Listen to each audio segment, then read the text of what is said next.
एक लंबे समय के बाद यूएन के अंदर इजराइल के खिलाफ कानून पारित हो गया है और इजराइल को वार्निंग दी गई है कि 12 महीनों के अंदर जिन जिन फिलिस्तीन के इलाकों पर आपने कब्जा किया है, आने वाले 12 महीने के अंदर अंदर अगर आपने उन इलाकों को नहीं छोड़ा तो आपको बहुत ज़्यादा दिक्कत का सामना करना पड़ेगा।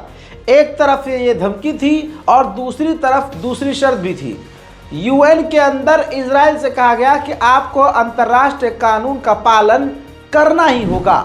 लेकिन आपको बताना चाहूँगा कि इजराइल के खिलाफ ये कानून पारित तो हो गया, लेकिन फिर भी यूएन में वोटिंग के दौरान 14 देशों ने इजराइल का साथ दिया, जैसे Argentina, Fiji, Hungary, Chechnya, United State of America, Palau, Papua New Guinea, Paraguay और इसके अलावा मलावी के अलावा और भी बहुत सारे देश हैं जिन्होंने इजराइल का सपोर्ट किया और 124 वो देश हैं जिन्होंने पूरी तरह से इजराइल का विरोध किया है। लेबनान की आर्मी और हिजबुल्लाह ने मिलकर बड़ा कदम उठाने का फैसला लिया है। उन्होंने कहा है कि देश में बचे कुचे हमारे अधिकारियों और सेना के पास pager, electronic system, electronic item जैसे घड़ी और भी कई तरह की चीज़ें जिसमें मोबाइल भी शामिल हैं, वॉकी टॉकी भी शामिल है, इन तमाम संदिग्ध चीज़ों को लेबनान की गवर्नमेंट और हिजबुल्लाह मिलकर नष्ट कर देगी, तबाह कर देगी, क्योंकि इसका इस्तेमाल करके इजराइल अगले मुल्क का पूरा फ्यूचर बेकार कर रहा है। लेबनान में चारों तरफ चीख पुकार है, लेकिन लेबनीज लोगों की हिम्मत बढ़ी हुई है। अस्पताल के बाहर लोगों की लाइन लगी हुई है कि किसी को अगर खून की ज़रूरत हो तो हमारा खून लिया जाए। उधर अब ताइवान के बाद हंगरी ने भी इनकार कर दिया है कि हिजबुल्लाह के पेजर्स को हमने नहीं बनाया। वहीं ईरान पूरी तरह से लेबनान के साथ है। ईरान की government eye specialist surgeon Lebanon भेज रहे हैं आंखों के इलाज के लिए, साथ में मेडिकल टीम भेजी जा रही है लेबनान मदद के लिए। उधर इजराइल ने गाजा के ऊपर लगातार बमबारी जारी रखी है। एक और स्कूल के ऊपर इजराइल ने बमबारी करके दर्जनों लोगों को कत्ल कर दिया और बमबारी के बाद का मंजर ये है।